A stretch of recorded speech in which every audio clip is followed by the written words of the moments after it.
going through public school, I always had good grades.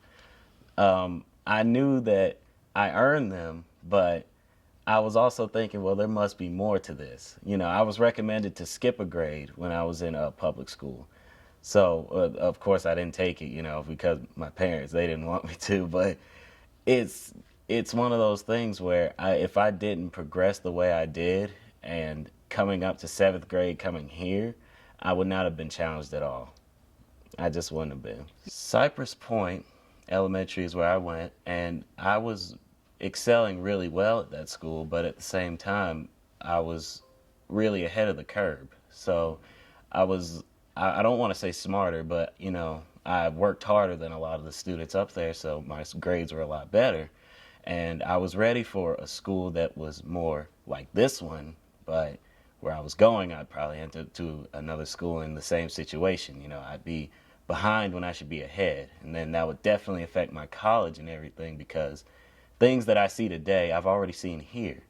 So if I were to go to those same high schools that are public and I wouldn't have seen any of it, I would not do as well.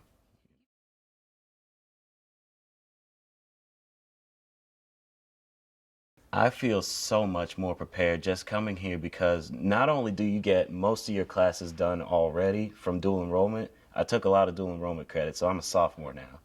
I skipped my freshman year, so that's always awesome, less school. But, looking at it from an academic standpoint, I've already completed all those courses, so I know exactly what's going on now. So the courses I'm taking now, I've already seen before. They're all because I've been taught here, this is a college prep school, and it goes exactly by its name. It's a college prep school, college classes. So you're preparing for college. When you get to college, you're really ready. And I was really ready. Can you remember the first day in the seventh grade and you walked through these doors? Yes. What was it like? Yes. I wasn't expecting for it to be so friendly. I made friends really fast. And it does not just because I'm, good at talking to people. I haven't always been like that, but it's so close knit in here. You know everybody. Everybody knows you.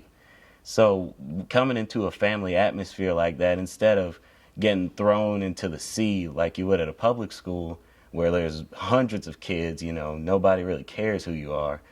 And you have this one that just invites you in and really is friendly with you and makes you feel like you're really a part of a family. That was awesome for me. What about extracurricular activities when you were here? What Oh, sports did you football. play? Yeah, football. I was a defensive tackle. I enjoyed football here. It might have been the highlight of my entire high school career.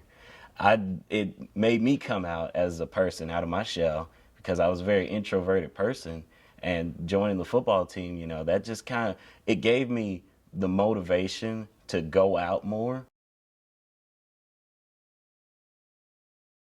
I know everyone can't afford it, which is why these programs are so beautiful in helping those people out. And it doesn't necessarily have to be that you can't afford it.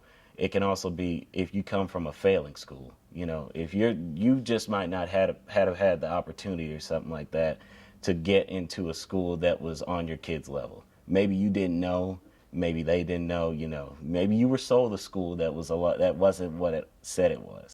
You think that there are a lot of students like you who aren't challenged and they become disinterested unless they have opportunities like this? Sure, most definitely. Because I was one of them. And I know I'm not the only one. If I'm the only individual case, then that's pretty remarkable. But I don't think that there's any. I think there's plenty of kids like me out there, that need this opportunity.